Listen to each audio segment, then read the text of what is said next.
Thank you for that really lovely introduction. When you start, you put all of the things that you do so you look a little bit more impressive. When you're more senior, you don't even have to mention those things. But thank you, Dr. Fielding. So it is my pleasure. My background really is in stem cell aging and epigenetics, but the project that I'd like to talk to you about, I became involved in being at the National Institute on Aging, where we're very much intrigued by what we can do globally to improve our health span. And so I had a very nice introduction from both of the previous speakers. But what I'd like to talk to you about today is dietary interventions. So most of what we do in our research background is really focused on rodent models. And for apparently almost nearly a century, we've known that caloric restriction can extend lifespan in certain models of rodents. And there have been just loads of papers coming out recently that say restricting the diet, restricting the time of the feeding, restricting how much they're eating, restricting what types of food they're eating, all seem to have a role in improving certain aspects of health span. With the caveat, though, that it's different depending on what the genetic background is of these animals, what the sex is of these animals, and what they can tolerate. So most of the time when we use these genetic models, we think it's beautiful, we have the same animal that we're reproducing all of the data with. However, that's not what we're seeing. So there's multiple layers here that we are just now starting to peel apart in understanding how caloric restriction may affect our health span and lifespan. And here I just threw up a few papers that really just show the diversity of what we've been doing in the rodent models.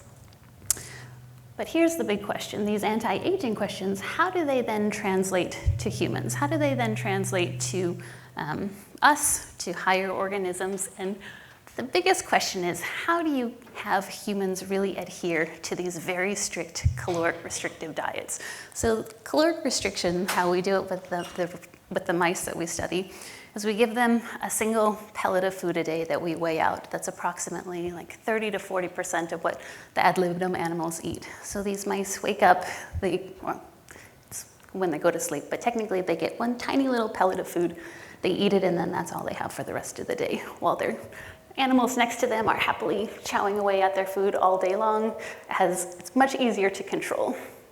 As a human, I have a very hard time with this type of restriction, so doing these studies in humans, which is amazing that you can get adherence at even 12% restriction to have these positive benefits, we're always kind of looking to see, are there alternative ways that we can have these positive benefits of caloric restriction, taking into consideration that as humans, we probably won't be able to have somebody just give us one little piece of food in the morning and sustain ourselves for the rest of the day. So that leads me to our studies in non-human primates. So we're somewhere in between now, so we've moved from the mouse model to non-human primates. We are very fortunate at the National Institute of Aging to have a non-human primate colony. And the reason why we're moving here is there have been three sort of landmark studies with primates and caloric restriction. So the first one was done up in Boston, where they showed that there was a positive association with CR that increased the survival of just 8 male monkeys. So it was a really small cohort, but there were some really positive benefits that were looking to improve their lifespan. And then there were two really big papers, one that came out of Wisconsin and one that came out of the NIA, that really showed that when you had restriction in these monkeys' diets, in the Wisconsin study, they were able to show increase in lifespan as well as health span, whereas at the NIA, we really had only an improvement in sort of the health span. So there was a lot of dialogue back and forth between these two groups. It's a very collaborative and sharing environment in these studies. It wasn't competitive, so it was very lovely that they said, well, what could be this difference? Like, what is so different between Wisconsin and Baltimore? And so what they looked at is, what were the differences in the composition of what they were eating? Did it happen to be that the Wisconsin monkeys were receiving lots of cheese doodles with their diet? Of course, it's a restricted diet and they have very specialized food intake. But they did realize that the nutritional value of what was going into the monkeys at the NIA was different than what was being fed at Wisconsin. So in general, our control monkeys at the NIA were actually slightly healthier in general, which may have been the reason we didn't see this very dramatic change. The other thing about these studies is they're very long-term. We love doing rodent studies because in aging you can have your answer, and even the postdocs are upset about this. In like 2 years, we'll say, the aging The aging colony for our monkeys, we have monkeys that are in 30 years old. Right? So this is a very long period of time that these monkeys are maintained. We have beautiful longitudinal studies, but the problem is no postdoc is willing to be a part of those types of experiments. So what we wanted to do is actually mimic a mouse study that was done. And we particularly chose middle-aged animals. As Dr. Fielding had pointed out in one of his early slides, we think of aging kind of as a trajectory. And if we, at some point, maybe around middle age, can prevent what we call this loss of homeostasis, where aging phenotypes really start to begin to become pronounced. If we can continue to prevent that from happening, just push it off a little bit further and change that trajectory, can we see that starting at middle age? So the experiment that was done in the mouse was, again, middle-aged mice, where they put them on a calorically restricted diet, but it wasn't completely calorically restricted. It was just a period of time where they had restriction, and then they went back to ad libitum feeding. They had lots of positive benefits, and so we said, well, let's do the same thing in non-human primates. But instead of just looking at males, let's look at both males and females, and let's include kind of this middle age to see, at around when they're still healthy, would we see benefits? So this is just the breakdown of kind of the age of our monkeys. So both the ad libitum monkeys were around 14 years of age, and our, what we call the PRF, so period restricted feeding monkeys, had a very similar average range as well. We tried to break this down as closely as possible with 5 and 6 females and males, and the ad lib and the PRF was 6 and 6. And I think one thing that everybody would obviously note right now is that is a very small N. So this is the challenges with using anything that are not rodents is that you're limited by the size. And this was also a very elaborate experiment because these monkeys are unlike the mice, where you can give them just a single piece of food and they hear their other animals eating whatever they want all day, they'd be fine. These monkeys recognize this and they get upset by the fact that they're only getting a little bit and their neighbors are getting more. So they had to isolate the monkeys, they had to separate them, they had to do a lot of preclinical isolation of these so that we could actually have a very clean test. So even though it seems like a small number here, this is an immense amount of work done by Julie Mattson and Kelly Vaughn. So here's our experimental setup. On day 1, we initiate the diet. So they get fed 50% of what they would normally do. These are little biscuit forms that they eat. They're fed twice a day. So on the first day, they get half of what they would normally eat. And then they have 3 days of which they're really severely calorically restricted. So they get 30% of what they would normally eat. And then on the 5th day, they return back to ad libitum feeding. They can eat whatever they want. And this was done for 6 cycles. So it was about a 3-month period in which these monkeys were under this restriction. So this was really led by a postdoc, Hagai Yanai, who did all of this, putting the data together. But the first thing that we wanted to show here is the food consumption. So in red are our PRF monkeys, so the ones on the diet. And we had, before they started the diet, we looked to see what their normal consumption was, and this is how we based their restriction. And every time you see this dip, this is when they undergone the caloric restriction. Then they're back to normal and dipped over time. And you can see that the baseline monkeys and where they came back after PRF is similar. And we thought that this was a critical point because when we had in the rodent model, when these animals were allowed to ad libitum feed on the 5th day, they kind of gorged themselves. You can kind of think of it as, I don't know, how we would do things, right? You restrict yourself, and then you're like, okay, my diet's over, and then all of a sudden you found yourself eating a pizza on your own. That's what I do anyways. So what we were very pleased to see here is that, they didn't overeat, and they were consistently, actually slightly undereating compared to their ad libitum controls. And this is all, again, compared to what they had originally been eating at baseline. And so what did this lead to? So this led to overall body composition changes in these monkeys that had undergone the period-restricted feeding, where in general, when we look at the lean body mass, the changes in fat, and the changes in overall tissue fat, you see this decrease.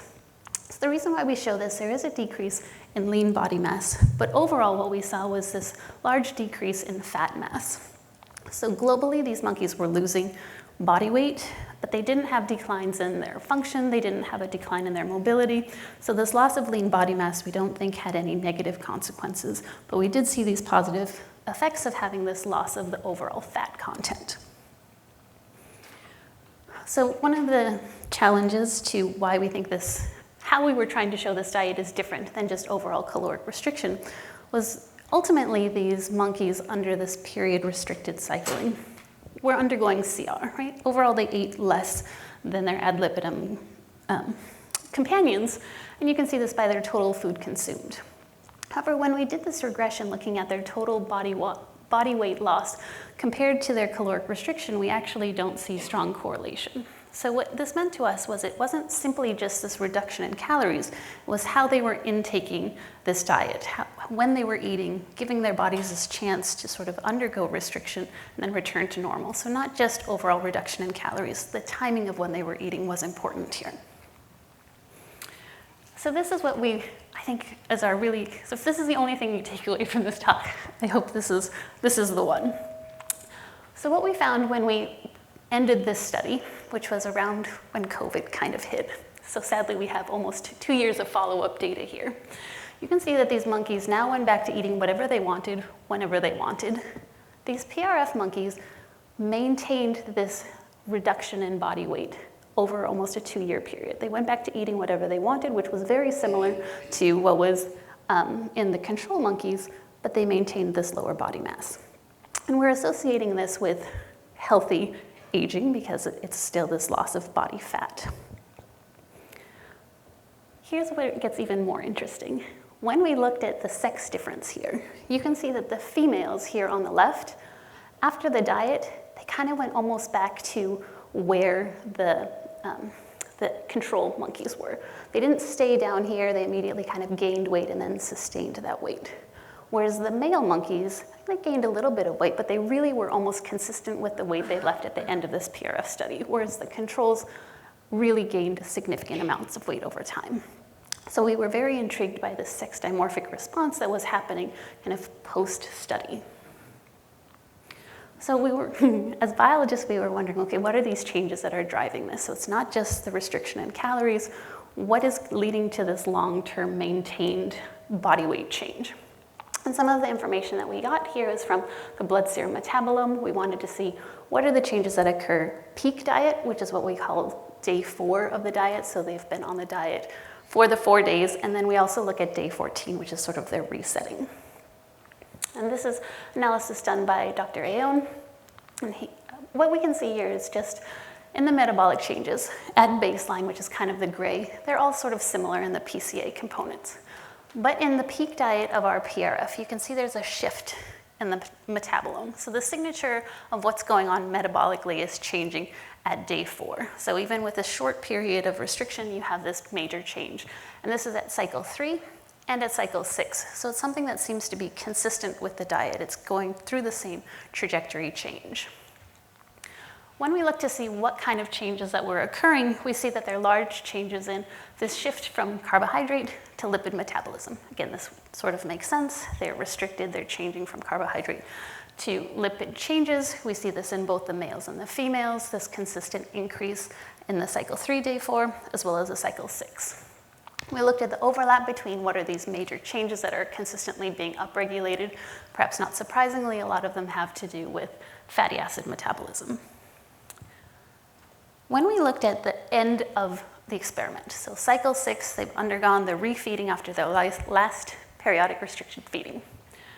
Gray means that they've essentially gone back to what their baseline levels were. So we took all of these levels before any of these testings happened. So the males essentially went back to their baseline levels.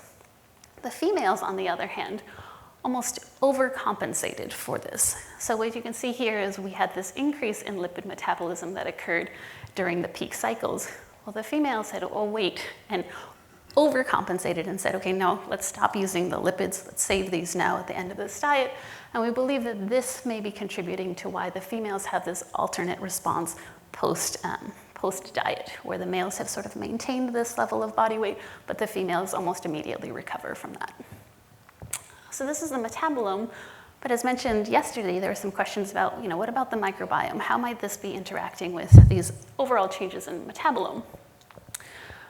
So when we started this experiment, I said, I don't think there's going to be any difference. They're eating the same food. Why would there be any changes in their microbiome if they're getting the same food, just less of it? So we had a little debate that, of course, as the PI I lost, but here's where we collected the fecal matter at the beginning of the diet, or at baseline, and then at these various time points and post. And this analysis was done by postdoc Bong-Soo Park and a collaborator at SUNY in Korea. So what we look at in microbiome is this measurement called alpha diversity. And alpha diversity is simply a measurement of what kind of gut microbiome do you have. Elevated alpha diversity means you have more variation, and that's often associated with improved gut health. And what we can see is at cycle 3, day 4, when we compared the diet monkeys to the ad libitum, you kind of see this shift in the increase in alpha diversity at the first cycle. And by the 6th cycle, though, you now see that this shift in alpha diversity, this increase in alpha diversity in the restricted monkeys is actually significant.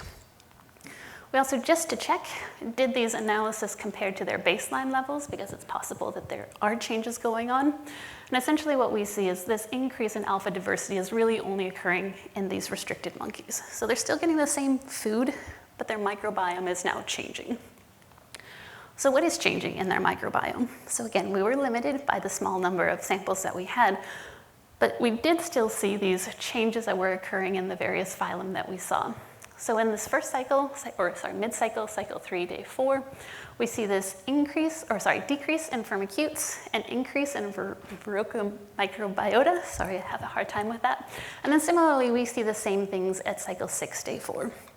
We find these to be very important because these are 2 classes of bacteria that are associated with diabetes and with obesity.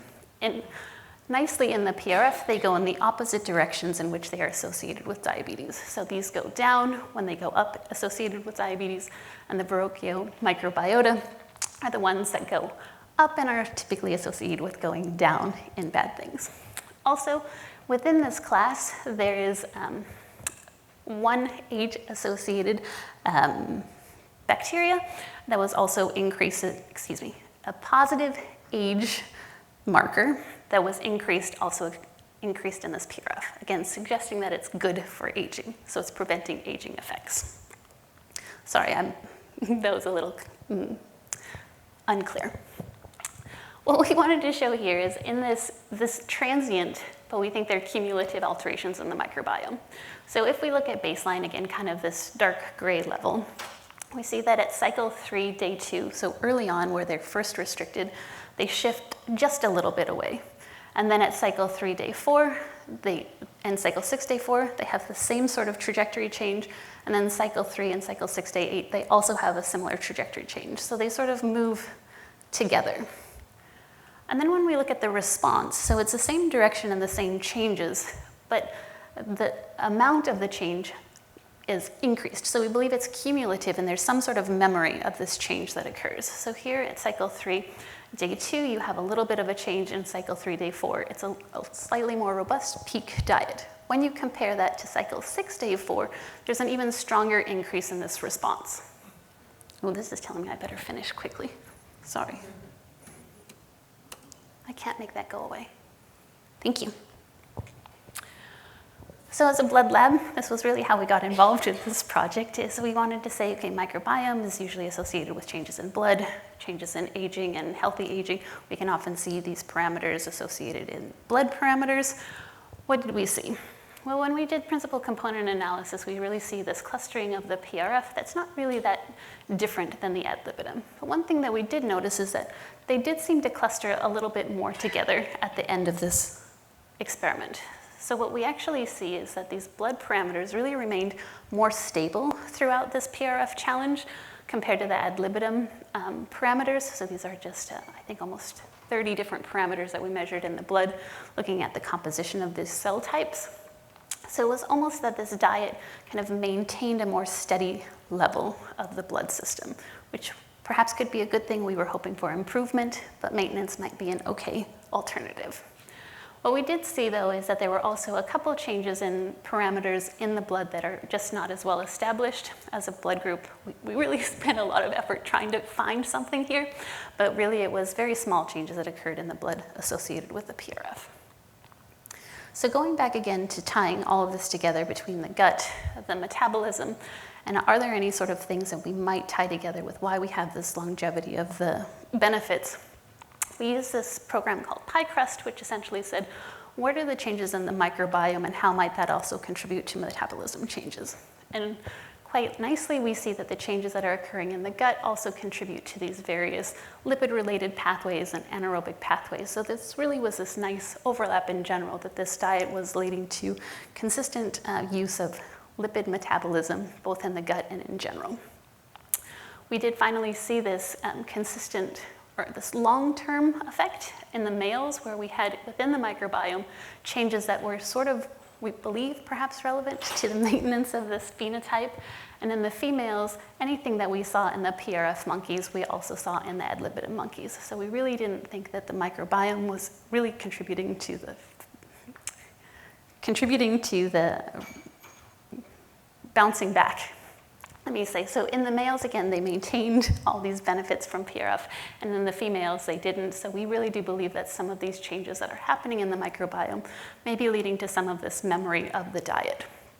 And that is really what was found in the mouse, much more strongly, where there's actually statistical significance of a metabolomic memory.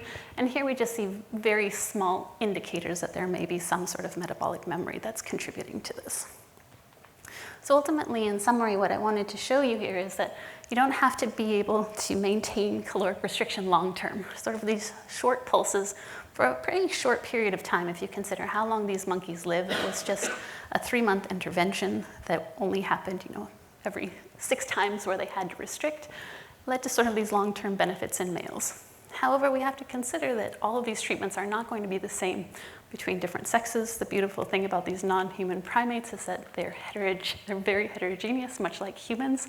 So even though it leads to very messy data, it leads to something that helps us understand how these diets or how these interventions may actually translate to humans. We find that the metabolic changes really don't appear to be maintained. So even in the males where you have this long-term response, their metabolism essentially goes back to being reset to where they were at baseline. However, there were cumulative microbiome changes that may be leading to these long-term effects. Where we'd like to go with this is really to see, are there epigenetic modifications that are really contributing to these long-lasting phenotypes? Because we really believe that something has to be tracking. There needs to be a memory of this that's leading to these male monkeys maintaining this. Can we find what it is, and can we find a way to make that happen in the females? I would really like to generate some additional sex-specific data to really understand this dimorphic response. And one of the things our lab is continuing to work on is to evaluate the translatability of interventions that we think are working in these rodent models, but how will they really translate to humans? How will they translate to us? So with that, I would like to thank all of you for your attention, thank the organizers for allowing us to present this work, and then thank you.